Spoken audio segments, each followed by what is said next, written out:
What's up, friends? Welcome back to another Tiny's universe. I'm actually looking up to see it say Tiny Valor's universe, which is my AKA this week. If you would have been in storytelling sessions, you would know more about that. But another interesting week. We've got some stuff to talk about. No huge secrets to disclose, I don't believe, but you never know what's going to happen when I get my friend on here. Evan Matthews. Oh, that was my cue. That was it. That was my cue. Hello, Tiny Valor. Tiny Valor. You guys have no idea how happy that made me to see that. You know, it was funny because I didn't know if anyone would actually notice. Like you said, and I just literally started laughing out loud when I Discord. It's great. But that's kind of how I felt when I looked up and saw it on the restream up top, and I was like, "Oh, it's like, oh, I wasn't expecting that." We're starting this off with a real inside joke at the moment, but if you catch up on our storytelling sessions in Discord, you'll know what we're talking about. That's right. Right. But hello and welcome to all viewers and community members and anybody that stumbles across this stream when they were trying to get a snack from the fridge. Welcome to you as well. My name is Evan Matthews, co-founder, CEO of Macroverse, and we are building a model for the way that next generation entertainment franchises are invented, incubated, created, produced, monetized, all of that good stuff, and doing it with a bunch of really cool IP, both that we've created internally as well as with a bunch of really awesome creators and community members like Tiny Universe who have, Tiny Valor, have also been able to create and contribute their own stories within these different franchises. So we're kind of very much at the intersection of what I like to think of as kind of digital and collectible and kind of in the Web 2 world and the Web 3 world. And the vision is ultimately to bring all those things together into one revolutionary ecosystem that all can be a part of. So small. I was going to say, actually, I was thinking that if I thought tonight would be a good time to actually get one of those little introductions in that you just did, because we haven't done that again in a while, and you never know who's tuning in for the first time. So I'm glad that you did that. Every show is someone's first show, so it's always a good thing. Reset. Yep. Yeah. So what we do, we typically do these live streams every Thursday about this time, and really just kind of check in on what's new around everything that we're working on and building. There are, I was going to say, if you're in the Web3 space, it's a pretty common comment that things are moving so fast. It's like every hour is a day, every week is a month, every month is a year. And there is definitely some validity to that feeling. On the flip side, if you're negotiating contracts and doing things in the Web2 space, which is a lot of what we've been doing over the past little bit, it feels exactly the opposite at the moment. So, every hour is a week, every week is a month, every week is every month is a year. So we've got a bunch of stuff that, we cannot wait to make public and announce. A lot of it's very exciting. It's going to trickle back to, everyone that's involved in everything that we're doing, as well as bring in a raft of new people in a bunch of really exciting ways. So I can't wait to talk about that stuff, but there is a lot going on behind the scenes, as well as the things that we're going to talk about tonight, which we know will be able to come to light over the next, few weeks to, dare I say, a couple of months at the long side. But a lot of good stuff. Long term for me, that's actually. We know we'll be able to start talking about it relatively soon. We've got a few more I's to dot and a few more T's to cross. But very exciting stuff in the things that we can talk about as well. So, Tiny, where should we dive in? We've got a few things we can share. Well, I've already mentioned the writers' sessions, so I would love to start there. I don't know if you're already screen sharing, but you are lagging a little bit. I'm not screen sharing, and that is so annoying. So forgive me for my pixelated appearance on these live streams. I do not know why that is happening. It's different every week. You never know. I don't feel like it's the same issue. It's not the same issue. I don't know. And I have good internet. I have good equipment. I don't know what the deal is. But I like you said, I'm blessed enough to be a community member that has gone through this process before and gotten a actual comic in production, and I couldn't be happier. Actually, but yes, actually. So that is something that if anytime I can get an opportunity to talk about the writers rooms and the sessions, I want to bring it up because anybody that's not seen this, for one, may not have heard about it, and two, if you've heard about it, I just want more people there. It's always so much fun, and just seeing the end product from other people even makes me so happy. I mean, some of these other stories and stuff that have been created through these sessions, have come out so phenomenal. So I just encourage more and more and more people to come out to them. 100%. So, I think this is a relatively unique offering in the space, and it's one of the things I feel very proud of as far as what we have built and put together. So, for anyone that is new to this concept, basically, for us, when we started to get into the Web3 space in late 2020, one of the things we started thinking about is how does this apply to, entertainment and media? How can these new assets, how can these things, these kind of representations of things on a blockchain that people can own and have control over, how does that start to change the dynamic about how you pitch something, how things are greenlit, how the royalties could work, how residuals could work? And so, myself and my co-founders have been in the entertainment world for 25 years each at this point, in different areas. So everything from comics and film and TV to games to kind of you name it, all kinds of new media stuff. And so we've seen we've kind of been on every side of the table when we think about pitching something, greenlighting something, producing something, getting paid for things, paying other people for things. We've kind of been on all of those sides. And so we really wanted to figure out and still want to build this infrastructure around how to streamline a lot of those things, how to make it more inclusive, how to make it more equitable, how to right size some of the places where we don't think it is. So, that's a big part of what we, have, what brought us into the space, and what keeps us in the space is, continuing to push that boulder up the hill, so to speak. But in the meantime, we've done a lot of thinking and experimenting and working with the different members of our community to open the door to, this kind of fundamental thesis, which is that the next generation of Star Wars scale franchises can be created, incubated, and built with the fan base, with the community, as opposed to for the fan base and the community. And so one of the things that was a kind of key insight there is that, we started to see the proliferation of PFP collections as characters. And so when you start to think about these not just as representations of identity, but also as characters that live inside a story world, inside of a what I kind of often like to talk about is kind of the story playground.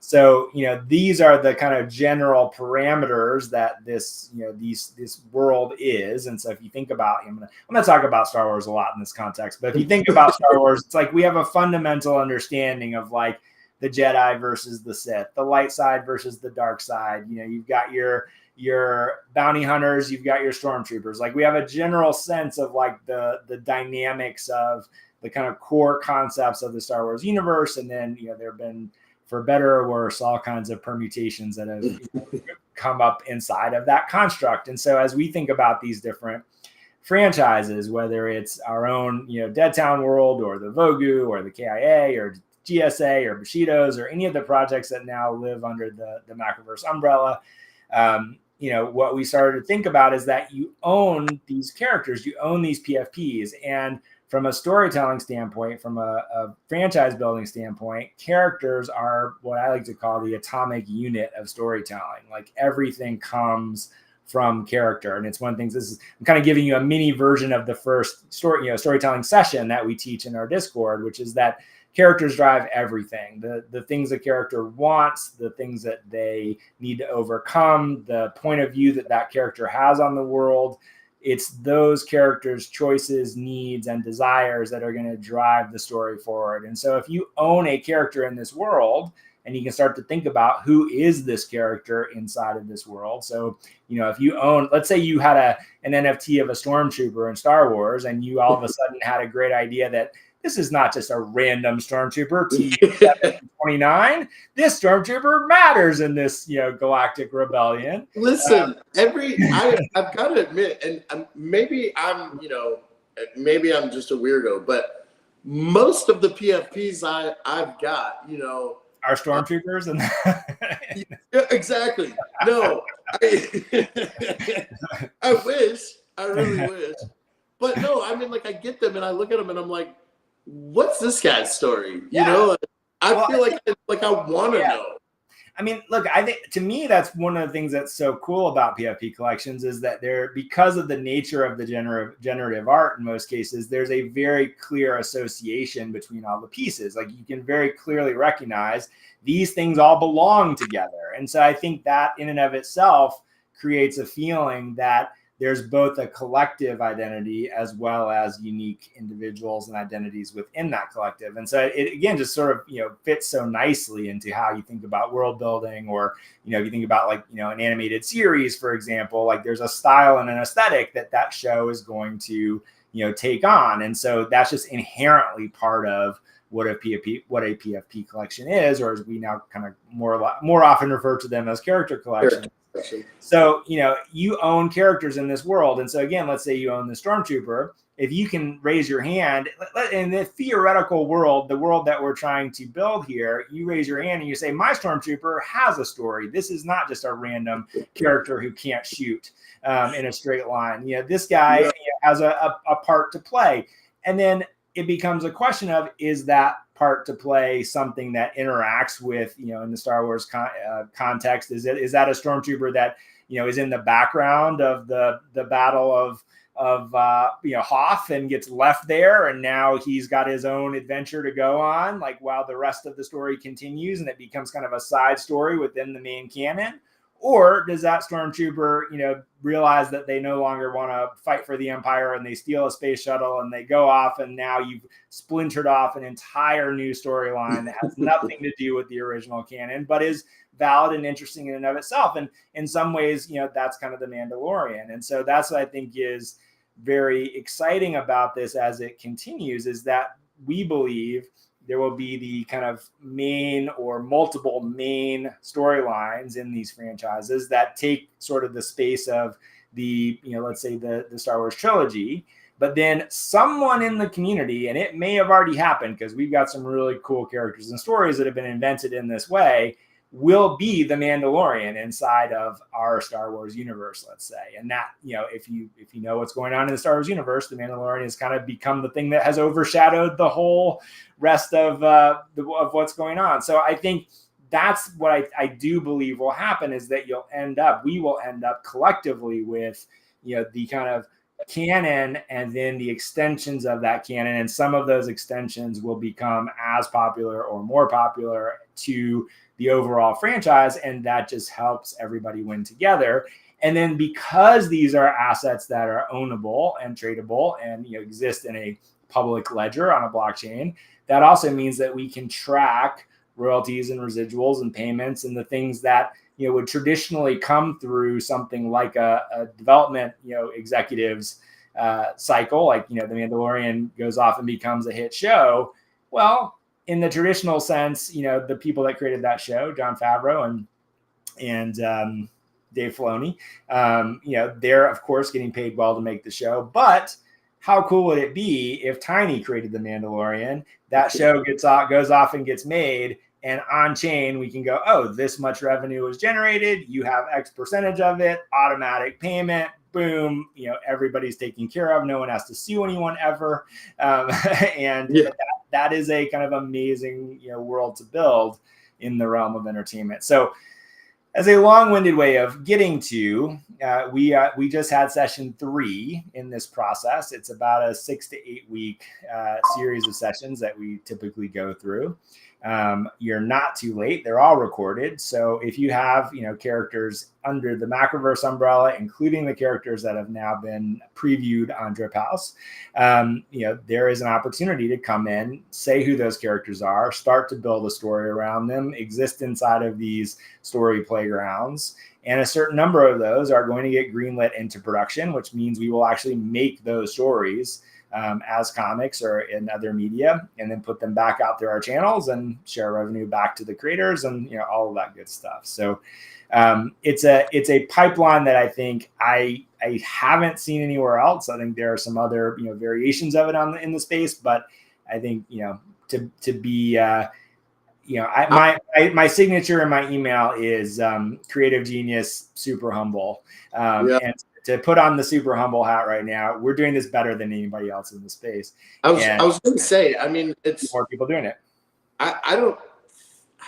Maybe you're more familiar with the entire space, but I've not seen anybody doing anything anywhere remotely close to what Macroverse is doing. I mean, like, you've got people that have, made some comics or, released an anime, like short clips. Yeah. I mean, nothing crazy, but especially when you get to the heart of it, and to me, how important it is for you guys to take care of the creators. Like, I just don't think that there's anything that even comes close, and that's, I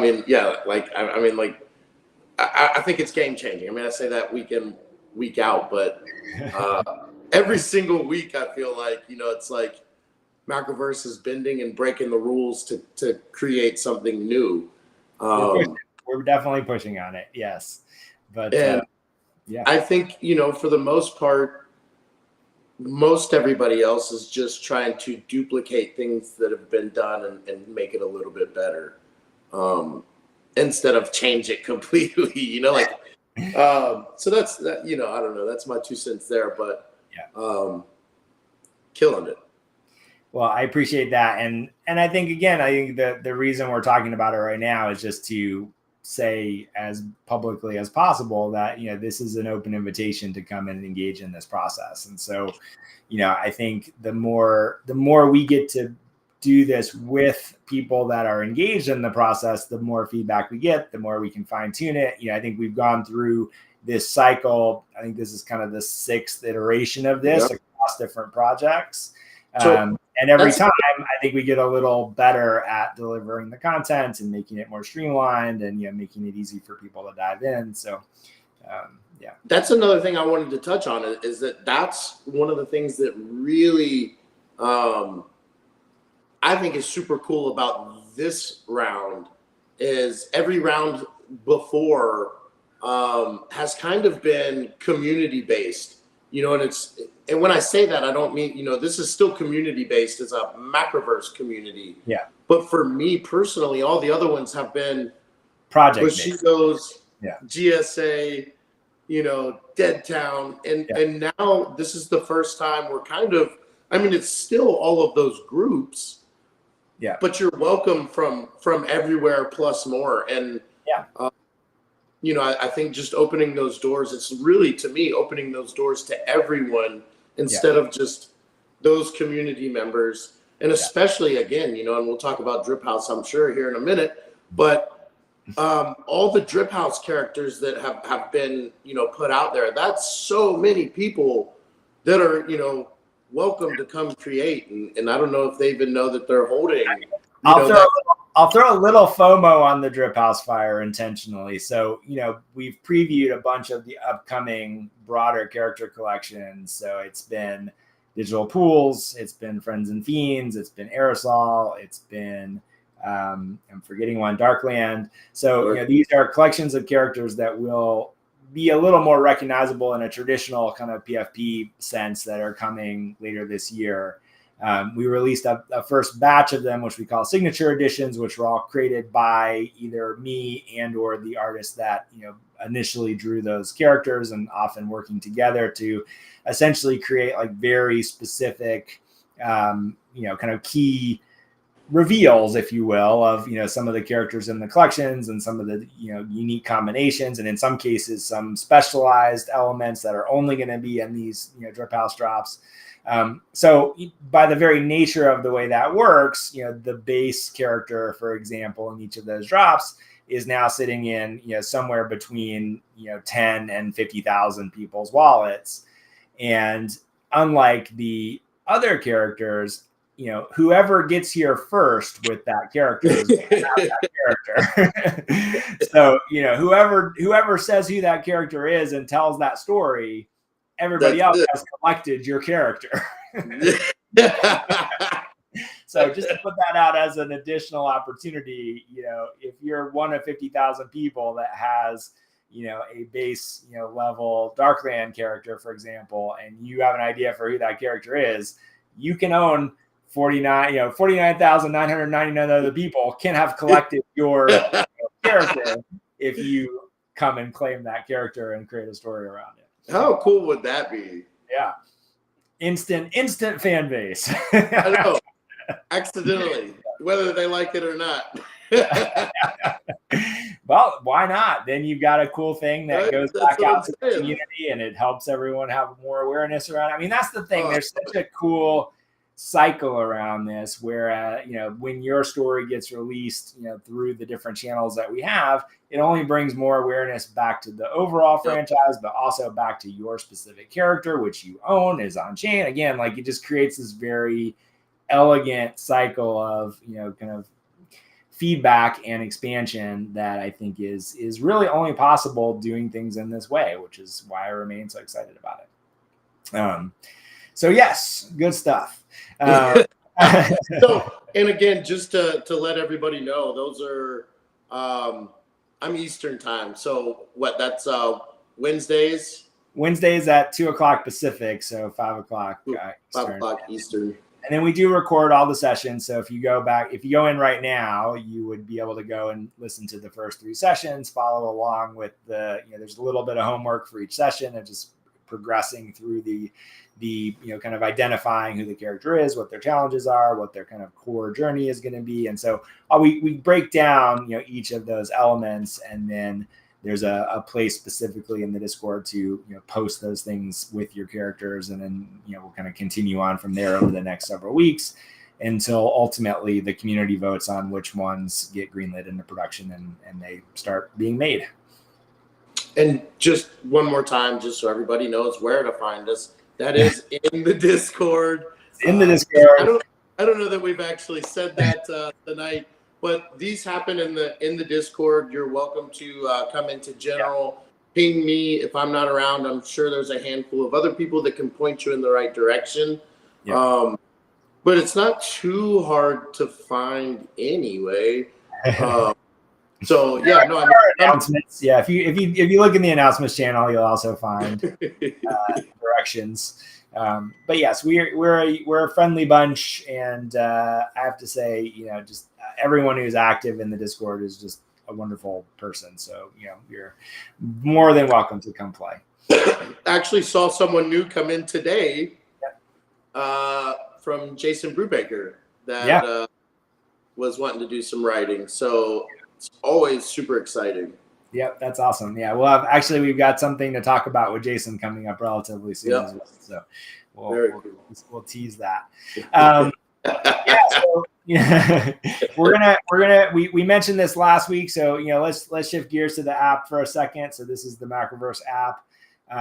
We talked a little bit more in depth last week about why we did this, but we have at the moment have put it won't be forever, but for the foreseeable future until we announce that it's changing, which at some point it will. So take advantage of it. Everything on the app right now is free to read. So just, I feel like I need air horns. Yeah.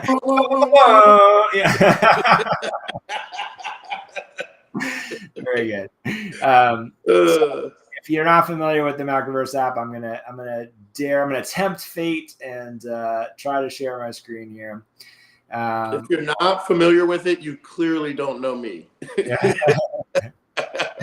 So this is it showing? Yes. All right, let's see if I can go full screen, or even better. Okay. So this is what the app looks like. It's available on iOS and Android. This is pulled up on essentially what the tablet version looks like.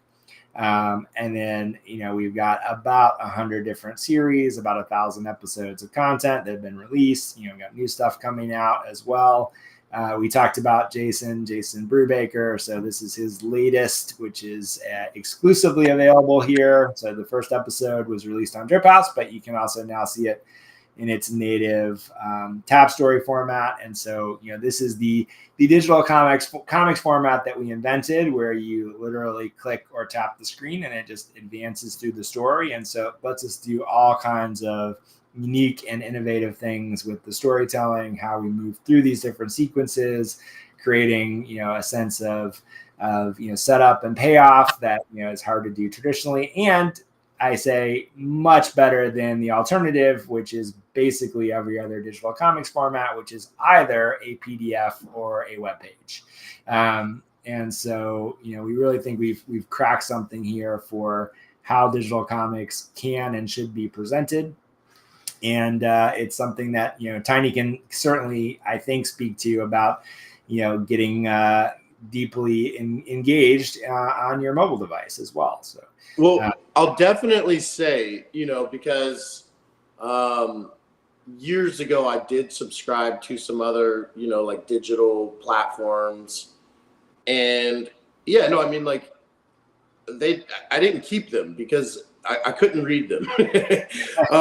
It was super hard, and you're zooming and you're trying to zoom in, zoom out. It's just super frustrating. And I think that, by far it's the smoothest and cleanest thing that I've ever seen digital. It's so easy to read. You're never having to squint or zoom or anything. And I mean, like, even some of it, I mean, when you get some of the different panels on the bigger frames and stuff with the full screen behind it, like, there's just so much that can happen in the tap format that you can't get even on the real comic page. I mean, in the physicals, it's just it's so cool. I've heard people compare it to like a flip book, and it's hard for me to even compare it to that, because it's not like the tap is making motion as much as it's literally like enhancing the scene and moving forward. It's definitely one of a kind. Yeah. And it is. It's one of the things I'm really proud of, that, we literally took apart and put back together, I think importantly to me, keeping the medium true to what the medium is, which is, it is the combination of words and pictures that bring you through a story. And when it really works, you forget that you're even looking at that combination of words and pictures. You just get absorbed into the story. And so, traditional comics and graphic novels, you kind of forget that you're looking at a printed page, and you just kind of follow. Your brain fills in the gaps between the panels. And, when it's really effective, it's like you're just engaged and drawn into the story, and it just works as a medium of this combination of elements. And so that's what we aim to reproduce here, is that same sense of immersion, but rethinking what's the language of storytelling and comics that makes sense on a digital device. And more importantly, like, what is it that actually makes the digital experience not only unique, but actually better? And I don't mean like the digital is better than the print. I just mean that rather than putting a print thing on a digital screen, we spent a lot of time, thinking through, rethinking, experimenting around how do we lean into what digitally does uniquely well. And it really came down to two things, which was number one, the fundamental difference between digital and print is that there's no physical constraint to the size of the page. And so even when you're looking at something like Webtoons, and there's a lot of great Webtoons creators out there, but you're still constrained by the pixel dimensions of the screen that you're looking at. And so, whether you're turning pages or you're scrolling, there's a literal constraint to what you can do within those dimensions. And we realized when you add this very simple but effective element of being able to tap, and you can change the image and change the context of what's happening through the story, you get to invent really unique ways of using the language of comics to set things up and pay them off, to create tension, to deliver pacing, to get kind of the impact of what a page turn can do in traditional print at any point in the story. You can play with, dialogue, flowing over the course of a sequence. You can, do what I'm trying to show right here. But go ahead, Ty. That's something I was kind of like that. I was going to touch on next. Is really my absolute favorite thing about the tap format is for story-heavy comics, that have a lot of dialogue, physicals, they get so cluttered on the page. And for me personally,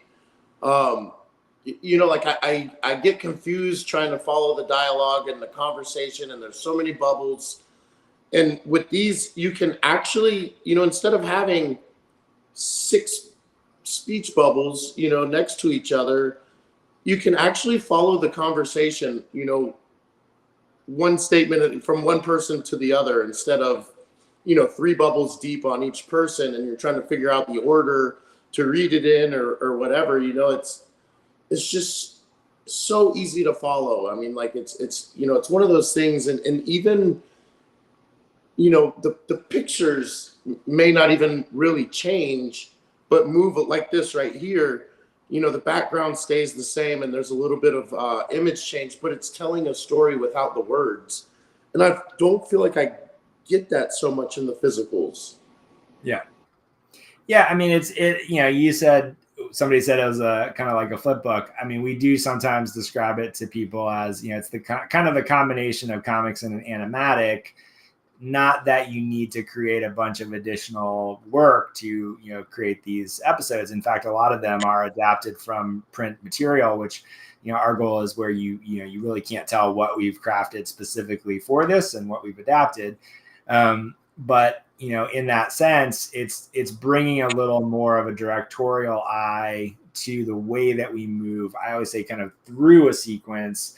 And so I think that initially sometimes people think all we're doing is going like panel 1, panel 2, panel 3. And it's really not that at all. It's really like thinking about moments, pacing, impact, the way that, we are kind of creating tension in certain sequences, or in a series like this with Dino Babies, there's an element of comedy as well. So being able to set up and pay off a punchline, is actually something that's really hard in traditional print, because you can see what's coming. And we're able to design these sequences where we're able to keep that element of surprise, or change the context of something along the way, or make you think one thing and then reveal that it's something else, or make it feel cinematic because you're kind of panning across something or zooming in on something. So there's just more tools in our toolbox, while I think very importantly to me that, again, we're not fundamentally changing what makes comics. We're not trying to turn it into animation. We're not trying to turn it into something else, but rather we're just evolving it into something that's purpose built for the delivery system, the platform in this case, that it's on. So, I think of all the things that we've done, and there have been a lot, this kind of fundamental rethinking of, how do comics work is something I'm very proud of. So that's some more about the app. Tiny, what have you been reading on here recently? Well, most recently, there's a couple new ones on there that I got into, which is Average Joe's, and RPM, which I believe are both 12 gauge. They are both 12 gauge, yes. And I had not heard of either one of them. So super cool. I started with Average Joe's, and it kind of gave me a.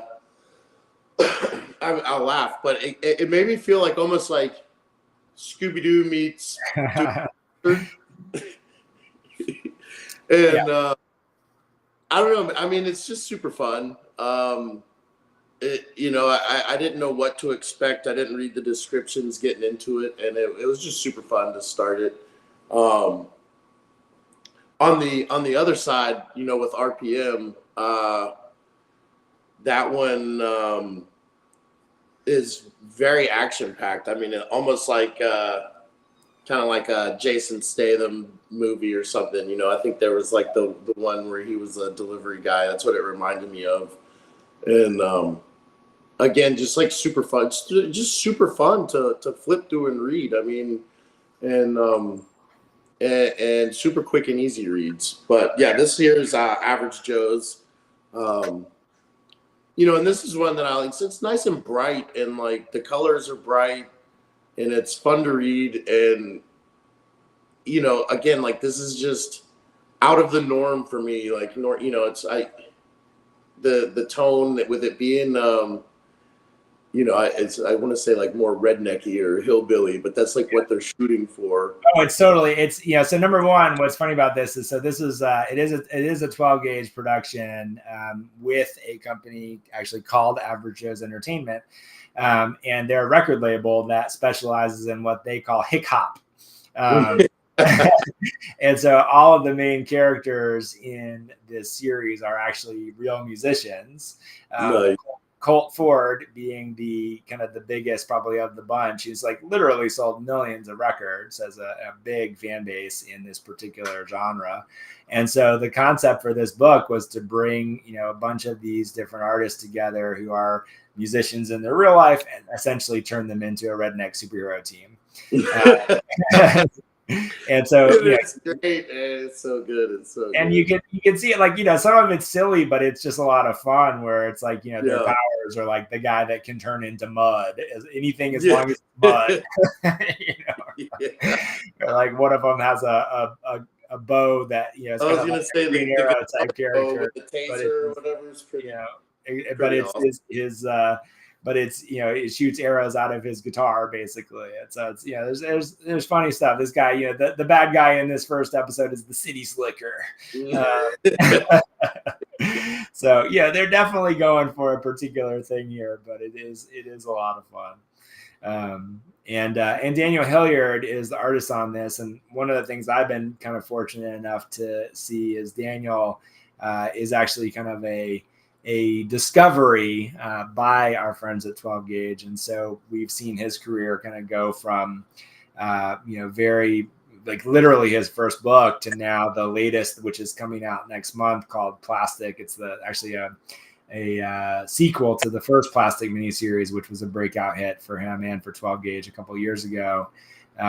It's always fun to see artists kind of find their style and their success, and kind of really develop over time, and it's been fun to watch that. So that's Average Joe's. And then RPM, if I can find it in here. See, now that everything is free and everything's available, it's just there's a lot. That's why I said there's so much. So RPM is all very much a action movie in comic form.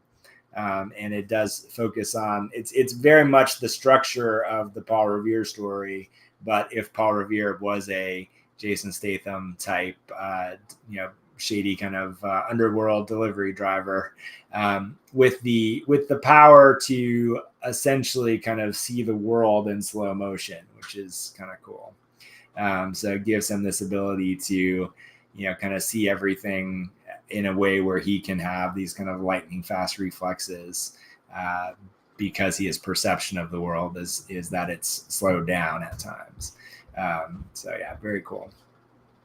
Yeah, that one again, like a little bit more up, like to what up my alley, for the action packed, a little bit more violence. But definitely, I mean, it starts off straight into it. You're not starting off with a long drawn out story. I'll tell you that much. Like it jumps right into the action. Right into the action for sure. Yeah, very cool. So yeah, I mean, there's just a ton of content to consume. Like I said, get it while it's all free. Tell your friends. Read some comics. We've got new episodes. Yeah. New episodes of Sherlock Holmes are coming. New episodes of Seasons are coming. New episodes of Billy Smoke is coming. We've got a bunch of stuff around digital pools that we're working on with the digital pools creators. There's so much Dead Town. Whole season of Dead Town is up here now. The first episode of Call Me Hollow, as we talked about. And then just if you go through this section, Boondock Saints is on here. Like just so much. So that is what the app is looking like right now. I mean, I encourage everybody to go on it when it's not free. Now you have no reason not to. It's like I mean, like for everybody I know, I'm like, just download it. Just yes, in your iOS and app stores, iOS and Android app stores right now. I mean, it's, we teased a little bit about this last week, but we made this decision to make it free right now because we're adding some new features and building out some tweaks to how we're presenting things and how people will be able to interact with things. And so, we just want to have as many people have a chance to experience these stories, these creators, the format as possible while we kind of build this next upgrade. Yeah. Well, we appreciate it. I appreciate it. I mean, yes. It's definitely, I will say, since I got the app, years ago, a lot of the little tap games and like the little like Clash of Clans and stuff like that, like I don't play them anymore. It's like if I've got 10 minutes of downtime, I'm generally going to open the tap story or something. It's just, I feel like I get so much more out of it. I don't know. But that's how cool it is. I mean, an episode for me is not necessarily a full comic. So, they're quick and easy reads. I mean, you can knock out an episode and man, some of them in just a few minutes. Yeah. I mean, they're intentionally, we say kind of bite-sized, but binge worthy. So, if you've got a couple minutes, that's enough time to read an episode and hopefully have a satisfying, little snack. But that's the best because we hope that you'll want to keep reading and just keep going. Well, that's why I always loved the coupons and the free taste, because you get that little bit and you're like, God, I really have to know what's going to happen, especially because, like I said, they're condensed, or not condensed, they're chopped up. So instead of getting that whole first story, if you don't finish the episode, you may not get that whole first comic. So you're like, oh God, I need more. We are pretty malicious with trying to create cliffhanger moments. And they will just cut, and you'll be like, no, not cut in a like, really, but in a like build up to a moment. I will say, like, sometimes when you're in the app, even if it cuts, like it goes to the next one so fast. Yeah. It's sometimes you don't even know you've switched episodes. Until it gets to that like Macroverse page again. Yeah. But and that's when I'm like, wow, that ended there. Now just keep going. I'm just now appreciating the fact that you're wearing a Creepshow shirt, which makes me very happy because you like that? Number one, fan of Creepshow, and number two, my business partner and creative partner and I directed the Halloween special of Creepshow a few years ago. So during the pandemic, there was an animated episode that we did all the animation direction on, which was a lot of fun. So you can find that on your streaming services right now as well.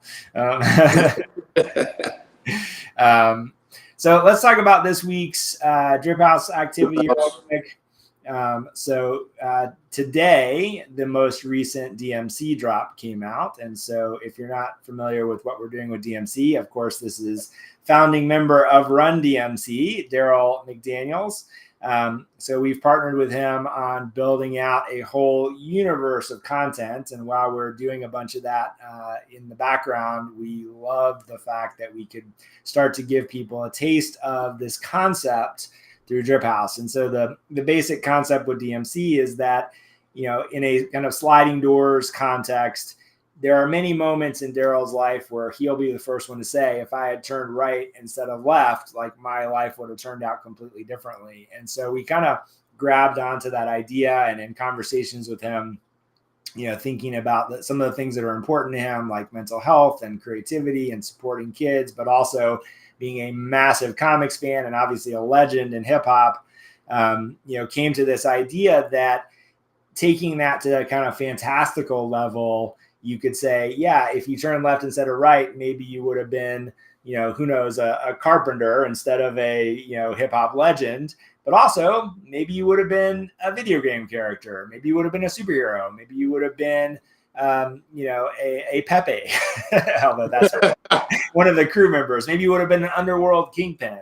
And so being able to kind of explore different elements of his personality kind of personified as what we call performers in this kind of broader universe. And so there's a story that we're developing around all of this.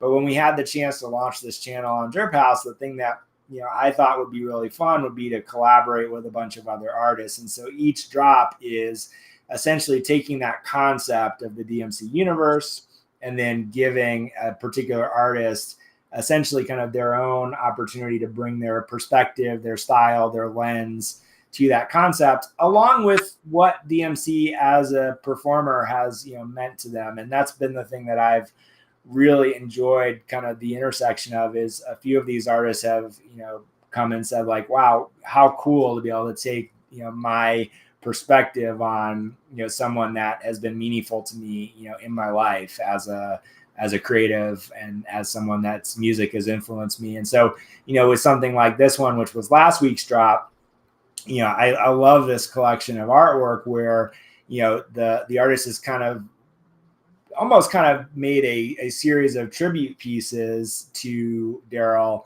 while also kind of imagining him more in a as if he had actually kind of been in Africa, or, kind of being someone that, has a presence kind of at the intersection of African culture, which is where the artist is from, as well as kind of picking up these different elements of Daryl's persona and personality. And, I think just a pretty phenomenal collection of work.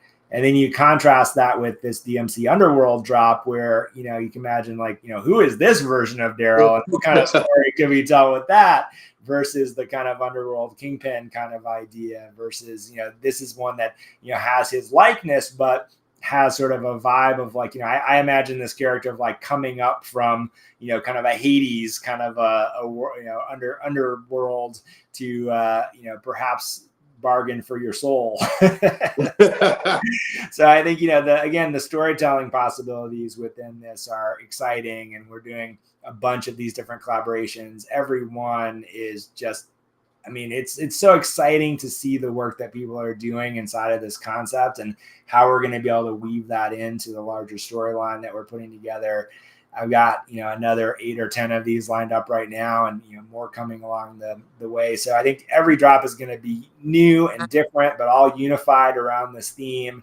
And then it's all going to lead into this bigger, activation around the delivery of the first part of the story and the universe.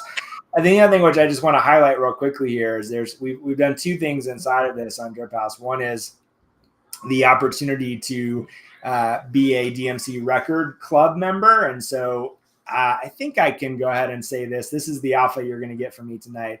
Daryl, DMC himself, is the celebrity that you wish every celebrity was. Like, he's just a legitimately authentic, wonderful human being, and really cares about his fans, his community, and actually what excites him about Drip House. He's been pitched dozens of Web3 projects, especially in the the bull market and the insanity of a couple of years ago, turned them all down. This is the first Web3 thing he's done. And the reason that he got excited about it is a way to kind of directly connect with his fans and his community that he wants to kind of build as the next chapter of his career here with us.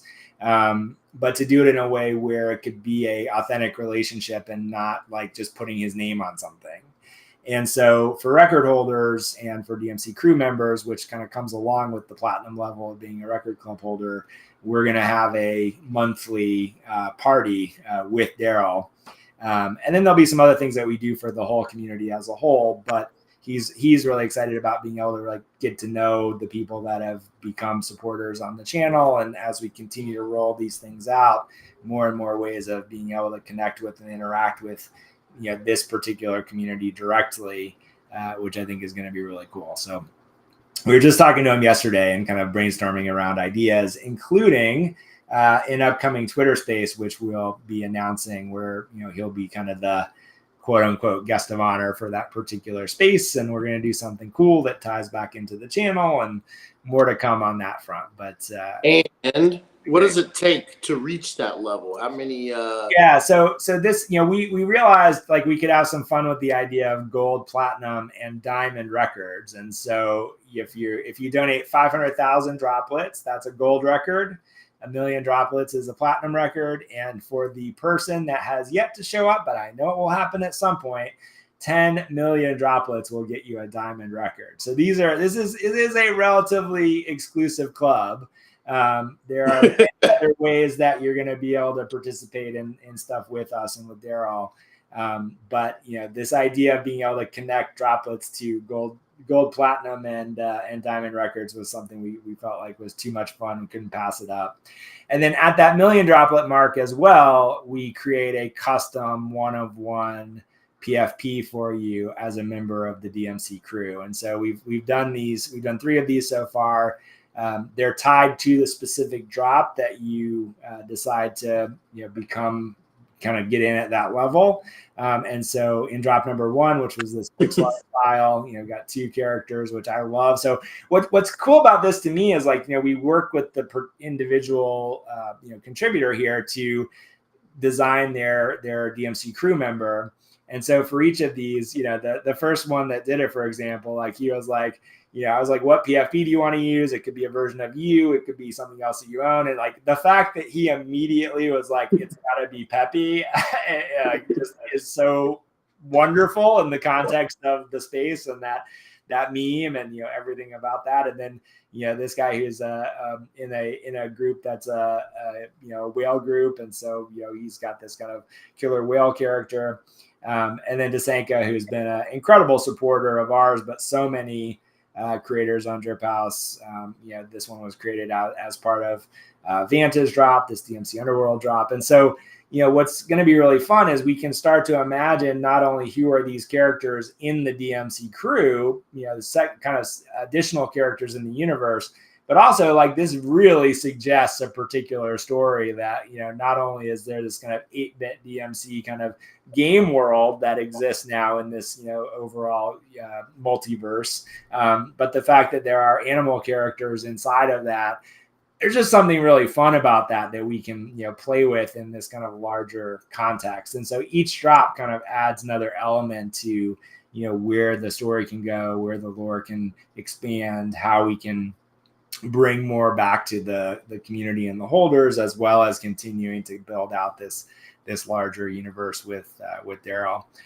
So it's been really fun, and I'm really appreciative of everyone that has supported the channel and has been a part of these different drops. And just know there's a bunch more coming. And then shout out to the one that came out today. The artist for this is just locked that in actually. Yeah. So he goes by Early Art, and also just fantastic. And I love Early's channel because, well, really 2 things. One is he's constantly experimenting with different styles. He's got his own couple of projects, one which is giving grants to artists to create particular pieces of art. So there's a whole voting mechanism that he's built around that, which is really cool. And new artists or new channels, you'll notice see if I can find one real quick just to show this, because it's I think really cool to recognize. Let me go to my collection really quickly. So if we go into, his first drop just came out today. So this is Monkey Moto, who I love his artwork. He happens to be the in-house artist for Adidas as well. But if you look at his leaderboard, number one on the leaderboard, early art, 100,000 droplets. And so he's kind of created his own fund where just about every channel's first drop, he'll pop in and drop 100,000 droplets as a kind of welcome to Drip House. And I just think that is so generous and so cool. And, as the side benefit of everyone going like, early art, okay, yeah, let's see what you're doing. So really, really cool dude, and incredible artist in his own right. Very happy to have today's DMC drop with him as our collaborator. So that's what's going on the DMC channel. And then if we go over to the Macroverse channel, we're kind of mid drop this week. We have gone into the Dead Town phase for this week, and very excited about this one as well. So these are animated character cards, main characters from the series.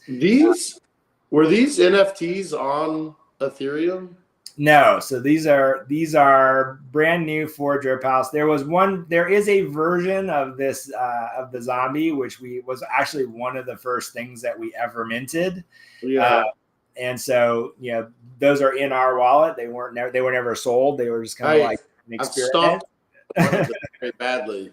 You stalked one of them very badly. Well, now one is available on Solana, but we wanted to introduce, I think we talked about like what we're doing on the Macroverse channel right now is kind of taking about 3 weeks per project to spotlight, different projects that we have in the Macroverse at the moment, and wanting to give people kind of a way of starting to get into these stories and these characters. And so with this one, we wanted to introduce some of the important main characters in the series.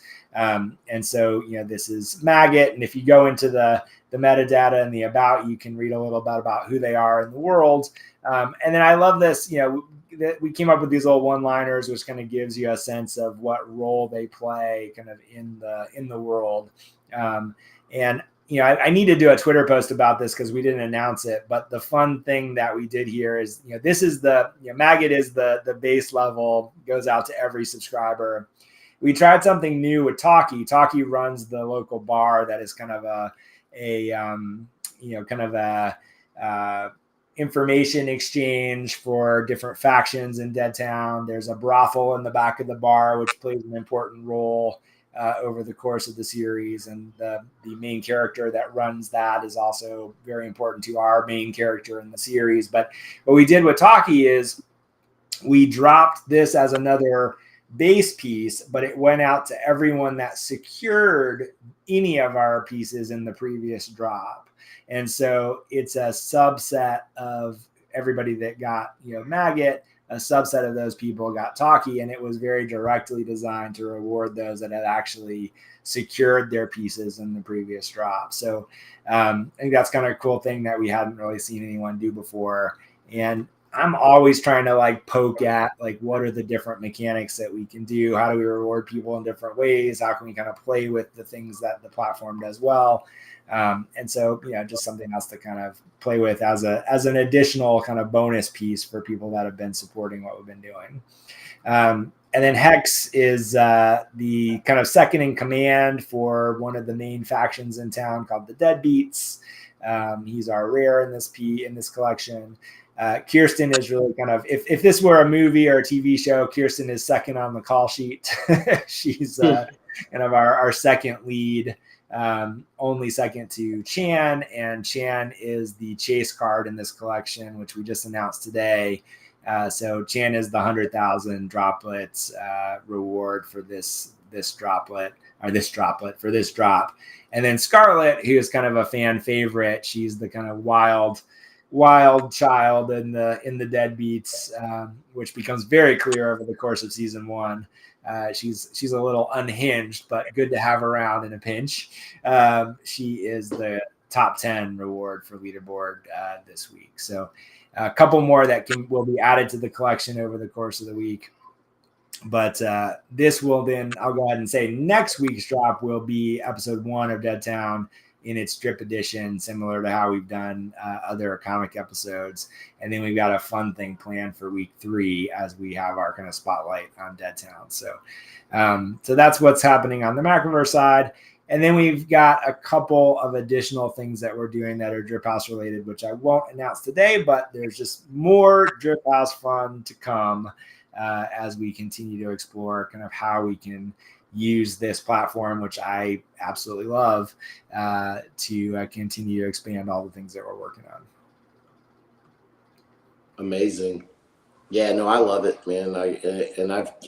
I've still seen people coming in randomly, and it's I see the invite tracker too on Discord, and it's like boom, boom, boom, boom, boom, everything's going crazy. But no, I know it's getting in people's hands because they're showing up and they're talking about it and they're saying what is this place? Yeah. So no, I absolutely love it.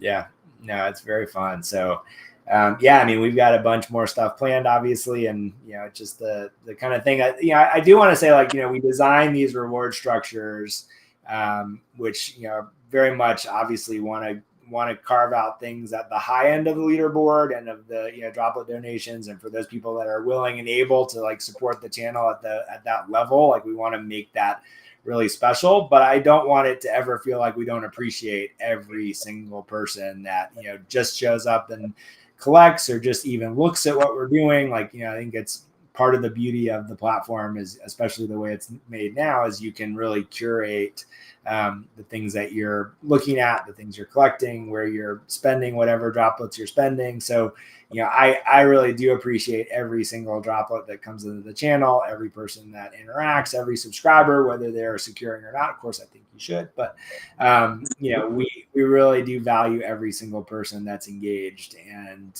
are happy to have more people get more eyes on the things that we're doing.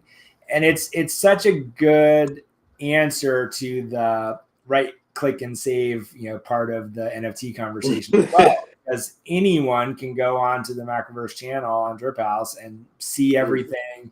Feel free to right click and save whatever you want, right? But if you want to own them, you've got to either come up with whatever droplet level you want to come up with, or they're now available on secondary markets and those sorts of things. So there's lots of ways to participate, lots of ways to interact, and then you can own these pieces as well, depending on how you want to do that. So it's a great equalizer in some ways for visibility, as well as the opportunity to collect the things you want to collect. So I love it. Yes. And I think with that, we're closing out over an hour now. So I don't know if you have anything else you want to touch on before we wrap up for the evening. But no. I mean, I'm just again excited that the app is free, and I just want to keep shouting that again. Yeah. I need. Yeah. Bah, bah, bah, bah. You're gonna have to get a soundboard. I'm over budget this week, so I didn't. I find a soundboard app on your phone, Tiny. So, but no, go download the app. Come to the Discord. Come tell us what you like. Come tell us what you want to see. Come write some stories. Yes. All of it. I mean,